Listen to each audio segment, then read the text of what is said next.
நம்ம தமிழ்நாட்டில் ஜேஇ மெயின்ஸோட ரிசல்ட்டை பார்த்துட்டு நிறைய பேர் அட்வான்ஸ் எக்ஸாமுக்கு குவாலிஃபை ஆகி வர்ற மே 17ஆம் தேதி எக்ஸாமை எழுதுறதுக்கு வெயிட் பண்ணிகிட்டு இருக்காங்க. நிறைய பேர் அட்வான்ஸ் எக்ஸாமுக்கு அப்ளை பண்ணி முடிச்சிட்டாங்க. சில பேர் இப்போ அப்ளை பண்ணிக்கிட்டே இருக்காங்க. மே 2ஆம் தேதி வரைக்கும் தான் அப்ளை பண்ண முடியும். மே 17ஆம் தேதி எக்ஸாம் நடக்க போகுது. Paper 1 paper 2. அதாவது நம்ம தமிழ்நாட்டில் சென்னை, கோயம்புத்தூர், மதுரை, சேலம், தஞ்சாவூர், திருச்சிராப்பள்ளி, திருநெல்வேலி, வேலூர், நாகர்கோவில், நாமக்கல், விருதுநகர், அதுக்கப்புறம் பக்கத்தில் புதுச்சேரி, இங்கெல்லாம் வந்து இந்த எக்ஸாம் வந்து நடக்க போகுது. இதுதான் எக்ஸாம் சென்டராக வந்து பார்த்திங்கன்னா இந்த பிளேசஸ்லாம் எல்லாருமே செலக்ட் பண்ணி இப்போ ஜேஇ அட்வான்ஸ் எக்ஸாம் எழுதுறதுக்கு மே 17ஆம் தேதி எக்ஸாம் எழுதுறதுக்கு தமிழ்நாட்டில் பல மாணவர்கள் ஜேஇ அட்வான்ஸ் எக்ஸாம் எழுதுறதுக்கு வெயிட் பண்ணிகிட்டு இருக்காங்க. நீங்கள் எல்லாருமே கேட்கலாம், சார் இந்த ஜேஇ அட்வான்ஸ் எக்ஸாமுக்கு எப்படி சார் அட்வான்ஸ் எக்ஸாம் முடிஞ்சதுக்கப்புறம் தான் ஜோசா கவுன்சிலிங் நடத்துவாங்களா? ஏன்னா ஜேஇ மெயின்ஸ் எக்ஸாம் எழுதிட்டு நிறைய பேர் அந்த ரேங்க்கை வச்சுக்கிட்டு என்ன பண்ணுறதுன்னு தெரியாமல் இருக்காங்க. இப்போ குறிப்பாக வந்து இந்த ஜேஇ அட்வான்ஸுக்கு அப்ளை பண்ணுறதுக்கு மே 2ஆம் தேதி தான் லாஸ்ட் டேட்டு. அதுக்கப்புறம் வந்து உங்களுக்கு அதுக்கு பேமெண்ட் பண்ணுறதுக்கு மே 4ஆம் தேதி வரைக்கும் டைம் கொடுத்துருக்காங்க. அப்புறம் அட்மிட் கார்டு வந்து மே 11லேருந்து 17ஆம் தேதி வரைக்கும் டவுன்லோட் பண்ணி மே 17ஆம் தேதி பேப்பர் 1 பேப்பர் 2ன்னு 2 எக்ஸாமையும் கட்டாயமாக அட்டன் பண்ணணும். குறிப்பாக அதுக்குமே நமக்கு வந்து ரேங்க் கொடுப்பாங்க. அந்த ரேங்க்கை வச்சு நம்ம வந்து ஆட்டோமேட்டிக்காக இந்தியாவில் இருக்கக்கூடிய ஐஐடிலலாம் ஜாயின் பண்ணுறதுக்கு நம்ம முயற்சி பண்ணலாம். ஜோசா கவுன்சிலிங் வழியாக போயிட்டு நமக்கு தேவையான ஐஐடி எல்லாத்தையுமே நம்ம செலக்ட் பண்ணலாம். ஸோ அட்வான்ஸ் எக்ஸாம் எழுதுனா தான் ஐஐடியை வந்து நம்ம சாய்ஸ் ஃபில்லிங்கே பண்ண முடியும். இல்லைன்னா நம்ம ஒன்லி இந்தியாவில் இருக்கக்கூடிய என்ஐடி, IIIT, GFTI மட்டும்தான் சாய்ஸ் ஃபில்லிங் பண்ண முடியும். ஸோ குறிப்பாக நம்ம தமிழகத்துலேருந்து பல்வேறு மாணவர்கள் இந்த ஜேஇ அட்வான்ஸ் எக்ஸாமை எழுதுறதுக்காக அப்ளை பண்ணி இருப்பீங்கன்னு நினைக்கிறேன். அப்ளை பண்ணாமல் இருந்தீங்கன்னா அப்ளை பண்ணிடுங்க. மே 2ஆம் தேதி தான் லாஸ்ட் டேட்டு. இப்போது உங்களுக்கு எல்லாருக்குமே தெரியும், அதாவது ஐஐடியில் வந்து பிடெக்கு, பிஎஸ்ஸு, அதுக்கப்புறம் ஆர்கிடெக்சரு, அதுக்கப்புறம் நிறையா டூயல் டிகிரி, அப்புறம் இன்டகிரேட்டட் ப்ரோக்ராமு இதெல்லாம் வந்து ஆஃபர் பண்ணுறாங்கன்னு தெரியும். ஸோ இந்த கோர்சஸ்லாம் நம்ம வந்து ஐஐடியில் படிக்கிறதுக்கு தான் நம்ம வந்து இந்த அட்வான்ஸ் எக்ஸாமை எழுதி குவாலிஃபை ஆகணும். அதுக்கு நல்ல ரேங்க்கும் வாங்கணும். உங்கள் எல்லாருக்குமே தெரியும், ஜேஇ அட்வான்ஸ் எக்ஸாமில் எழுதுறதுக்கு ஜேஇ மெயின்ஸில் நல்ல பர்சன்டேஜ் எடுத்துருக்கணுங்கிறது உங்கள் எல்லாருக்குமே தெரியும். அதாவது ஜென்ரல்னால் 93% மேலே இருக்கணும், பிடபிள்யூடினா 0 சம்திங் பர்சன்டேஜ், அதே இடபிள்யூஎஸ்னால் 82% மேலே இருக்கணும், ஓபிசினா 80%, எஸ்சினா 63%, எஸ்டினா 52% மேலே இருக்கணும். இவங்க எல்லாமே கிட்டத்தட்ட 2.5 லட்சம் பேர் அட்வான்ஸ் எக்ஸாம் எழுதுறதுக்கு குவாலிஃபை ஆகியிருக்காங்க. அதில் ஓப்பன் கேட்டகிரி, இடபிள்யூஎஸ்சி, ஓபிசி, அப்புறம் எஸ்சி, எஸ்டி, இந்த மாதிரி ஒரு கேட்டகிரிக்கும் எல்லாரையும் பிரித்து இப்போ 2.5 லட்சம் பேர் வந்து பார்த்திங்கன்னா குவாலிஃபை ஆகி எக்ஸாம் எழுதுறதுக்கு ரெடியாக இருக்காங்கன்னு நம்ம சொல்ல முடியாது. ஏன்னா எல்லோரும் ஜேஇ அட்வான்ஸ் எக்ஸாம் எழுத மாட்டாங்க. நம்ம ஜேஇ மெயின்ஸ் ரேங்க்கை வச்சே போயிடலான்ட்டு இருப்பாங்க. இப்போ அதுக்கு அப்ளை பண்ணுறதுக்கான ஃபீஸ் உங்களுக்கு தெரியும். இந்தியன் நேஷனல்ஸ்னால் நமக்கு ஃபீமேல் கேண்டிடேட் ஆல் கேட்டகிரிக்குமே 1600, எஸ்சி, எஸ்டி, பிடபிள்யூடிக்குனா 1600, ஆல் அதர் கேட்டகிரி ஃபீமேல் கேட்டகிரினா 1600, எஸ்சி, எஸ்டி, பிடபிள்யூடினா 1600, ஆல் அதர் கேட்டகிரிஸ்க்கு 3200 சொல்லியிருக்காங்க. ஸோ இதுதான் வந்து நமக்கு ஃபீஸ் அப்ளை பண்ணுறது, ரிஜிஸ்ட்ரேஷன் பண்ணுறதுக்கான ஃபீஸ். இதுக்கு ஜேஇ அட்வான்ஸுக்கு ரிஜிஸ்ட்ரேஷன் பண்ணால் தான் மே 2ஆம் தேதிக்குள்ளே பண்ணால் தான் நம்ம வந்து மே 17ஆம் தேதி எக்ஸாமை எழுத முடியும். ஓகேவா? இப்போ கவனிக்க வேண்டிய விஷயம், சார் இப்போ இந்த எக்ஸாம் வந்து நடக்க போகுது, எப்படி வந்து இந்த எக்ஸாம்லேருந்து கொஷின்லாம் கேட்பாங்க, ஸோ நம்ம இந்த எக்ஸாமை வந்து நல்லபடியாக அட்டன் பண்ணிட முடியுமா அப்படின்னு கேட்டிங்கன்னா தாராளமாக அட்டன் பண்ணலாம். இது முடிஞ்ச பிறகு தான் நமக்கு வந்து ஜேஇ அட்வான்ஸோட ரிசல்ட்டு எப்போ வரப்போகுதுன்னா நமக்கு ஜூன் 1ஆம் தேதி தான் வரப்போகுது. வந்த பிறகு நமக்கு ஜோசா கவுன்சிலிங் நமக்கு ஜூன் 2ஆம் தேதியிலேருந்து தான் ஆரம்பிக்க போகிறாங்க. எப்போயிலேருந்து? ஜூன் 2ஆம் தேதியிலேருந்து தான் ஜோசா கவுன்சிலிங் வந்து ஆரம்பிக்கப்பட போகுது. அந்த ஜோசா கவுன்சிலிங் வழியாக தான் போயிட்டு நம்ம வந்து எல்லாத்தையும் செலக்ட் பண்ண போகிறோம். ஐஐடி, என்ஐடி, IIIT எல்லாத்தையுமே. அதில் ஐஐடியை செலக்ட் பண்ணணும்னா கண்டிப்பாக அட்வான்ஸ் எக்ஸாம் எழுதணும்னு உங்கள் எல்லாருக்குமே தெரியும். இந்த பேப்பர் 1 பேப்பர் 2ல் கொஸ்டின்ஸ் எப்படி சார் கேட்பாங்க அப்படின்னா அதை நான் உங்களுக்கு சொல்கிறேன். தொடர்ந்து இந்த இன்ஃபர்மேஷனை உங்கள் ஃப்ரெண்ட்ஸ் எல்லாருக்கும் ஷேர் பண்ணுங்கள். நம்ம ஜேஇ சம்மந்தமான இன்ஃபர்மேஷன்லாம் தொடர்ந்து சொல்லிகிட்டு இருக்கோம். குறிப்பாக எப்படி கொஸ்டின் கேட்பாங்கன்னா உங்களுக்கு வந்து எம்சிக்யூவில் சிங்கிள் கரெக்ட் ஆன்சர்லேருந்து கொஸ்டின் கேட்பாங்க. 4 ஆப்ஷன் இருக்கும், அதில் ஒரு கரெக்ட் ஆன்சராக, அதுக்கப்புறம் மல்டிபிள் கரெக்ட் ஆப்ஷன்ஸில் எம்சிக்யூலேருந்து கேட்பாங்க. நீங்கள் நிறையா கரெக்ட் ஆன்சர் இருக்கும், அதை செலக்ட் பண்ணுற பொறுத்து +1, +2, +3 மார்க் கொடுப்பாங்க. அந்த எம்சிக்யூவில் வந்து -1 மார்க் வந்து ஃபஸ்ட்டில் இருக்கும். செகண்ட் மல்டிபிள் கரெக்ட் ஆப்ஷனில் -2 மார்க் இருக்குது. அப்புறம் நியூமெரிக்கல் வேல்யூ, இன்டிஜர் டைப் அந்த கொஸ்டின்ஸ்லாம் கேட்பாங்க. அதுக்கப்புறம் மேட்ச் த லிஸ்ட்டு, மேட்ரிக் மேட்சுங்கிற கொஷின்ஸ்லாம் கேட்பாங்க. இது மாதிரி தான் உங்களுக்கு வந்து கொஷின் கேட்பாங்க. பேப்பர் 1 பேப்பர் 2 கட்டாயமாக அட்டன் பண்ணணும். அதை அட்டன் பண்ணால் தான் நம்ம வந்து என்ன பண்ணுவோம், ஐஐடி போகிறதுக்கு எலிஜிபிள். ஸோ அதனால் தாராளமாக எல்லாருமே அப்ளை பண்ணியிருக்கக்கூடிய மாணவர்களுக்கு எல்லாமே தெரியும். ஸோ இதுக்கு நீங்கள் தயாராகிருக்கணும். ஏன்னா வந்து ஜேஇ மெயின்ஸ் எக்ஸாம் எழுதுகிற மாதிரி இது கிடையாது. அட்வான்ஸ் எக்ஸாமில் நல்ல அதில் நீங்கள் ஒவ்வொரு சப்ஜெக்ட்லேயும் எடுக்கக்கூடிய அந்த வேல்யூ மார்க்கை வச்சு தான் உங்களுக்கு ரேங்க் வந்து கொடுப்பாங்க. அந்த ரேங்க்கை வச்சு தான் நம்ம ஜேஇ அட்வான்ஸ் எக்ஸாமுக்கு எழுதி முடித்ததுக்கப்புறம் அந்த ரேங்க்கை வச்சு தான் நம்ம வந்து ஜோசா கவுன்சிலிங்கில் சீட்டை வந்து வாங்க முடியும். ஓகேவா, ஐஐடியில். ஸோ இதுக்கு அப்ளை பண்ணுறதுக்கு ஜேஇ அட்வான்ஸ் 2026ன்னு நீங்கள் கூகுளில் இது போட்டிங்கன்னா போதும். தமிழ்லேயே தெளிவாக இதுக்கு எப்படி அப்ளை பண்ணுறதுன்னு வீடியோவே வந்து நம்ம இந்த வருஷம் ஐஐடி ரூர்க்கி தான் இந்த எக்ஸாமை கண்டக்ட் பண்ணுறாங்க. அவங்களே வீடியோ வெளியிட்டிருக்காங்க. இப்போ நீங்கள் இந்த வீடியோ பார்த்து முடித்தோன்னே எப்படி அப்ளை பண்ணுறதுக்குங்கிற வீடியோவை பின்னாடி நான் போட்டு நம்ம யூடியூப் சேனலில் நான் டீட்டெயில்டாக கொடுக்குறேன். நீங்கள் ஃபுல்லாக அந்த வீடியோ பாருங்கள், எப்படி அப்ளை பண்ணுறதுன்னு பார்த்து அப்ளை பண்ணிக்கோங்க. ஜோசா கவுன்சிலிங்க்கு வெயிட் பண்ணுங்கள். கரெக்டாக நமக்கு ஜூன் 2ஆம் தேதியிலேருந்து ஜோசா கவுன்சிலிங் ஆரம்பிச்சிடும். ஆரம்பித்த பிறகு அதன் வழியாக போயிட்டு எப்படி ஜோசா கவுன்சிலிங்கில் சீட்டு எடுக்குதுங்கிறத நம்ம சேனலில் வீடியோ வந்துக்கிட்டே இருக்கும். தொடர்ந்து ரெகுலராக பாருங்கள். இப்போ இதுக்குள்ளே போனீங்கன்னா நீங்கள் வந்து அப்ளை பண்ணிக்கலாம் ஈஸியாக. இது எப்படி அப்ளை பண்ணுறதுங்கிறது இந்த வீடியோ முடியையில் இப்போ நான் பேசி முடித்தோடனே அந்த வீடியோ இருக்குது, அதை பார்த்து நீங்கள் அப்ளை பண்ணுங்கள். பக்கத்தில் கம்ப்யூட்டர் சென்டரில் போய் பண்ணுங்கள்.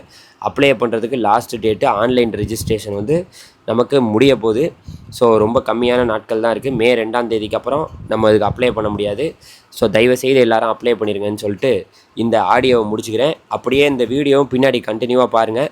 அப்ளை பண்ணுறதுக்கான வீடியோ தெளிவாக தமிழில் தூய தமிழில் இருக்குது. அதை பார்த்து நீங்கள் அப்ளை பண்ணலாம். பக்கத்தில் கம்ப்யூட்டர் சென்டரில் கூட கொண்டு போய் கொடுத்து அப்ளை பண்ணி எக்ஸாமை எழுதுங்க. இந்த வீடியோவில் ஜேஇஇ அட்வான்ஸ்ட் டவுசர்ஸ் விரும்பார் தேர்வுக்கான பதிவை நிறைவு செய்வதற்கான வழிமுறைகளை நாங்கள் உங்களுக்கு விளக்க உள்ளோம். இந்த வீடியோவில் காட்டப்பட்டுள்ள வழிமுறைகள் ஜேஇஇ மெயின் 2026 தேர்வை எழுதி ஜேஇஇ அட்வான்ஸ்ட் 2026 தேர்வை எழுதுவதற்கு தகுதி பெற்றுள்ள விண்ணப்பதாரர்களுக்கு மட்டுமே பொருந்தும். உங்கள் விண்ணப்பத்தை பூர்த்தி செய்யும்போது தயவு செய்து வழிமுறைகளை மிக கவனமாக பின்பற்றுங்கள். இந்த பதிவுச் செயல்முறையின் பல கட்டங்களில் தரவு சமர்ப்பிப்பு, டேட்டா சப்மிஷன் முடிந்த பிறகு உள்ளீடுகளை மாற்றியமைக்க இயலாது. எனவே தரவை சமர்ப்பிப்பதற்கு முன் மிகுந்த எச்சரிக்கையுடன் செயல்படுவது அவசியம். பதிவுச் செயல்முறையின் பல்வேறு கட்டங்களில் ஜேஇஇ அட்வான்ஸ்ட் 2026 அதிகாரப்பூர்வ இணையதளத்தில் https.gadvdac.in உள்ள டவுன்லோட்ஸ் அல்லது குவிக் லிங்க்ஸ் பிரிவின் கீழ் கிடைக்கும் ஜேஇஇ அட்வான்ஸ்ட் 2026க்கான தகவல் கையேட்டை இன்ஃபர்மேஷன் புரோஷூர் படித்து பார்க்குமாறு நீங்கள் அறிவுறுத்தப்படுகிறீர்கள். முதன்மை பக்கத்தில் ஜேஇஇ மெயின் இண்டிவிஜுவல் தேர்வில் தகுதி பெற்ற விண்ணப்பதாரர்களுக்கான ஆன்லைன் பதிவு பிரிவின் கீழ் கொடுக்கப்பட்டுள்ள முக்கிய அறிவிப்புகளை பார்வையிடவும், அங்கே ஆரஞ்சு நிறத்தில் காட்டப்பட்டுள்ள கிளிக் ஹியர், இங்கே கிளிக் செய்யவும் என்ற வாசகத்தை அழுத்தவும். அதன் பிறகு நீங்கள் ஜேஇஇ அட்வான்ஸ்ட் 2026 பதிவுக்கான இணைய பக்கத்திற்கு https://geadv.dunnick.in applicant வழிநடத்தப்படுவீர்கள். அந்த பக்கத்தில் இணையதளத்தின் இடதுபுறத்தில் அமைந்துள்ள கேண்டிடேட் லோஜின் விண்ணப்பதாரர் உள்நுழைவு சாளரத்தில் உங்கள் ஜேஇஇ மெயின் 2026 விண்ணப்ப எண், ஜேஇஇ மெயின் கடவுச்சொல் மற்றும் திரையில் காட்டப்படும் பாதுகாப்பு குறியீடு செக்யூரிட்டி பின் ஆகியவற்றை உள்ளிடவும். அடுத்த கட்டத்திற்குச் செல்ல லாகின் உள்நுழைவு பொத்தானை கிளிக் செய்யவும். வெற்றிகரமாக உள்நுழைந்ததும் ஜேஇஇ அட்வான்ஸ்ட் 2026 ஆன்லைன் பதிவு தொடர்பான முக்கிய வழிமுறைகளை கொண்ட ஒரு பக்கம் உங்களுக்கு காட்டப்படும். அடுத்த கட்டத்திற்கு செல்வதற்கு முன் தயவு செய்து அந்த தகவல்களை கவனமாக படித்து பார்க்கவும். ஜேஇஇ அட்வான்ஸ்ட் பதிவுச் செயல்முறையானது 3 முக்கிய கட்டங்களை உள்ளடக்கியது. முதல் கட்டம் ஜேஇஇ அட்வான்ஸ்ட் 2026 பதிவு படிவத்தை பூர்த்தி செய்தல். இரண்டாம் கட்டம் ஸ்கேன் செய்யப்பட்ட சான்றிதழ்களை பதிவேற்றம் செய்தல். மூன்றாம் கட்டம் பதிவு கட்டணத்தை செலுத்துதல். ஜேஇஇ அட்வான்ஸ்ட் 2026 தேர்வுக்கான உங்கள் பதிவு கட்டணத்தை வெற்றிகரமாக செலுத்திய பின்னரே முழுமையானதாக கருதப்படும் என்பதை தயவு செய்து நினைவில் கொள்ளவும். பதிவு கட்டணத்தை செலுத்திய விண்ணப்பதாரர்களுக்கு மட்டுமே தேர்வுக்கூட நுழைவுச்சீட்டு அட்மிட் கார்டு வழங்கப்படும். இந்த பக்கத்தில் விவரிக்கப்பட்டுள்ள வழிமுறைகள் மற்றும் நடைமுறைகளை படித்த பிறகு, மேற்கண்ட வழிமுறைகள் மற்றும் நடைமுறைகளை நான் படித்துவிட்டேன் என்பதை உறுதிப்படுத்தும் தேர்வு பெட்டியில் செக்பாக்ஸ் கிளிக் செய்யவும். பின்னர் இந்த பக்கத்தின் கீழே காட்டப்பட்டுள்ள ப்ரொசீட் டு ரெஜிஸ்டர் ஆன்லைன் இணையவழி பதிவு செய்யத் தொடர்க என்ற பொத்தானை கிளிக் செய்யவும். அதன் பிறகு JEE அட்வான்ஸ்ட் 2026 தேர்வுக்கான ஒப்புதல் படிவம் அடங்கிய ஒரு இணைய பக்கத்திற்கு நீங்கள் அழைத்துச் செல்லப்படுவீர்கள். சேகரிக்கப்படும் தரவுகளின் விவரங்கள் மற்றும் அவற்றின் நோக்கத்தை முழுமையாக படித்துவிட்டு, ஒவ்வொரு வரிக்கும் எதிரே உள்ள தேர்வு பெட்டியில் குறியிட்டு உங்கள் ஒப்புதலை தெரிவிக்கவும். பதிவை முன்னெடுத்துச் செல்ல நீங்கள் அனைத்து பெட்டிகளிலும் குறியிட்டு அக்ரி ஒப்புக்கொள்கிறேன் என்ற பொத்தானை கிளிக் செய்ய வேண்டும். பின்னர் நீங்கள் பதிவுச் செயல்பாடுகளின் நிலை ரெஜிஸ்ட்ரேஷன் ஆக்டிவிட்டீஸ் ஸ்டேட்டஸ் பக்கத்திற்கு திருப்பிவிடப்படுவீர்கள். அங்கு பதிவு செய்தல், சான்றிதழ்களை பதிவேற்றுதல் மற்றும் கட்டணம் செலுத்துதல் ஆகிய அடுத்த 3 முக்கிய செயல்பாடுகளின் நிலை நிலுவையில் உள்ளது, பெண்டிங் என காட்டப்படும். திரையின் இடதுபுறத்தை பார்த்து view JEE main 2026 details JEE main 2026 விவரங்களை காண்க என்பதை கிளிக் செய்யவும். உங்கள் JEE மெயின் விண்ணப்பத்தின் ஒரு பகுதியாக NTA-விடம் நீங்கள் சமர்ப்பித்த தகவல்கள் அனைத்தும் இங்கு தானாகவே நிரப்பப்பட்டிருக்கும். அனைத்து விவரங்களையும் கவனமாகச் சரிபார்க்கவும். தரவுகள் நேரடியாக JEE மெயின் தரவுத்தளத்திலிருந்து பெறப்படுவதால் எந்தவொரு புலத்தையும் ஃபீல்டு உங்களால் மாற்றியமைக்க இயலாது. எவ்வித மாற்றங்களுக்கும் இங்கு அனுமதி இல்லை. இருப்பினும் தரவுகளில் ஏதேனும் முரண்பாடு இருப்பதாக நீங்கள் கண்டறிந்தால் JEE அட்வான்ஸ்ட் 2026 தேர்வை நடத்தும் நிறுவனமான IIT Roorkee-ஐ நீங்கள் தொடர்பு கொள்ளலாம். அதற்கான தொடர்பு விவரங்கள் JEE அட்வான்ஸ்ட் 2026 இணையதளத்தில் கிடைக்கின்றன. இப்போது இடதுபுறத்தில் உள்ள பட்டி பட்டையில் மெனு பார் இருக்கும் ஃபில் ரெஜிஸ்ட்ரேஷன் ஃபார்ம் பதிவு படிவத்தை நிரப்புக என்ற இணைப்பை கிளிக் செய்யவும். இது உங்களை முதல் படியான பதிவு செய்தல் பகுதிக்கு அழைத்துச் செல்லும். இந்த பக்கத்தில் கோரப்பட்டுள்ள அனைத்து விவரங்களையும் பூர்த்தி செய்யவும்.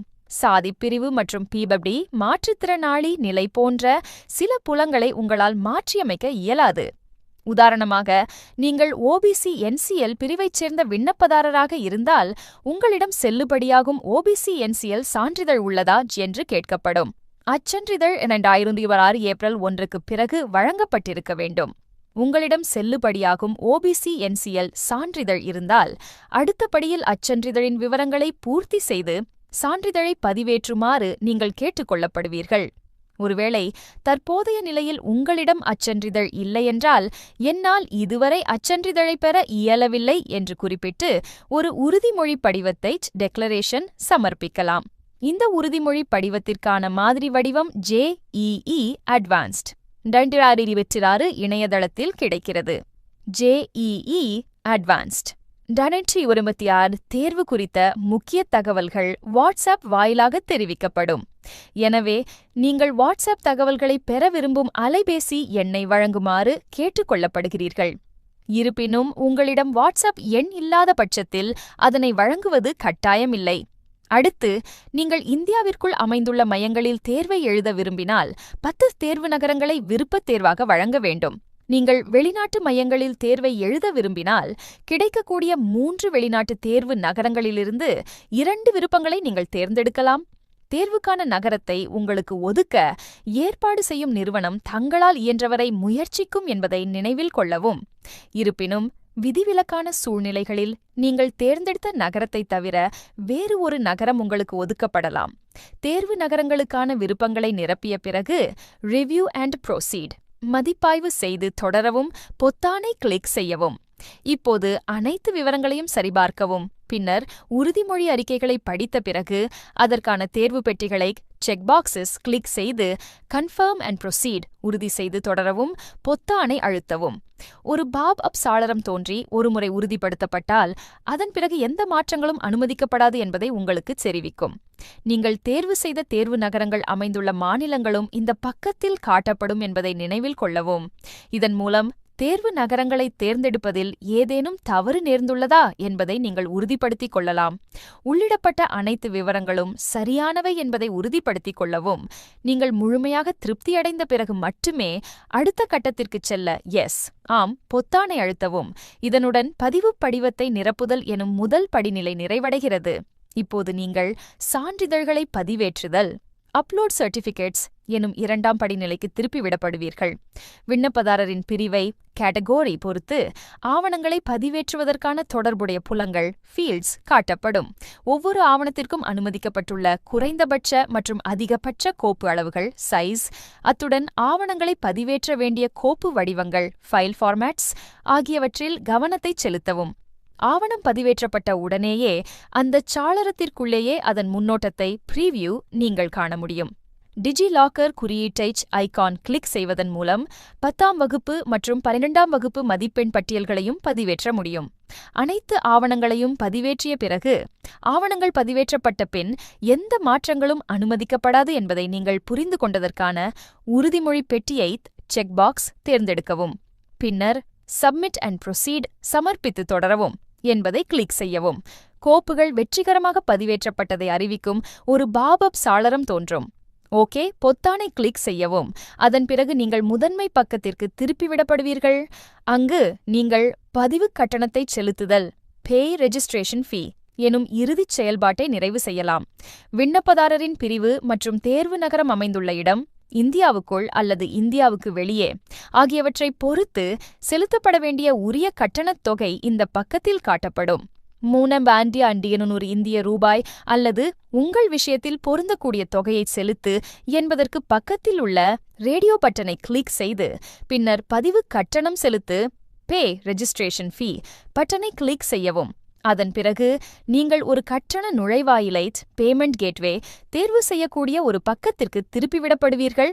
உங்கள் விருப்பமான கட்டண முறையின் அடிப்படையில் திரையில் காட்டப்படும் கட்டண வழங்குநர்களில் ஒன்றை நீங்கள் தேர்ந்தெடுக்க வேண்டும். கட்டண முறைகளில் ஒன்றை தேர்ந்தெடுத்த பிறகு பணம் செலுத்துவதற்கு தொடரவும் ப்ரொசீட் ஃபார் பேமெண்ட் என்ற பட்டனை கிளிக் செய்யவும். அது உங்களை கட்டண நுழைவாயில் பக்கத்திற்கு அழைத்துச் செல்லும். அங்கு நீங்கள் விரும்பிய கட்டண முறையை தேர்ந்தெடுத்து பதிவு கட்டணத்தை செலுத்தி முடிக்கலாம். பணம் செலுத்திய பிறகு அது கட்டண நிலைத்திரைக்கு பேமெண்ட் ஸ்டேட்டஸ் ஸ்கிரீன் சென்று பணம் செலுத்துதல் வெற்றிகரமாகச் செய்து முடிக்கப்பட்டதா என்பதை உறுதிப்படுத்தும். பரிவர்த்தனை தொகை, பரிவர்த்தனை எண் மற்றும் பரிவர்த்தனை தேதி மற்றும் நேரம் ஆகியவற்றை குறித்துக் கொள்ளுங்கள். பின்னர் பதிவு ஒப்புகையை பதிவிறக்கம் செய்து டவுன்லோட் ரெஜிஸ்ட்ரேஷன் அக்னாலஜ்மெண்ட் எதிர்கால பயன்பாட்டிற்காக சேமித்துக் கொள்ளுங்கள். இதன் மூலம் JEE அட்வான்ஸ்ட் 2021க்கான பதிவு செயல்முறை நிறைவடைகிறது. உங்களுக்கு எங்கள் மனமார்ந்த வாழ்த்துக்கள். ஏதேனும் முரண்பாட்டை புகாரளிக்க அல்லது தெளிவுபடுத்தல்களை கோர நீங்கள் org.geo.it.in என்ற முகவரிக்கு மின்னஞ்சல் அனுப்பலாம் அல்லது JEE அட்வான்ஸ்ட் இணையதளத்தின் தொடர்பு பக்கத்தில் காட்டப்பட்டுள்ள தொலைபேசி எண்களை அழைக்கலாம்.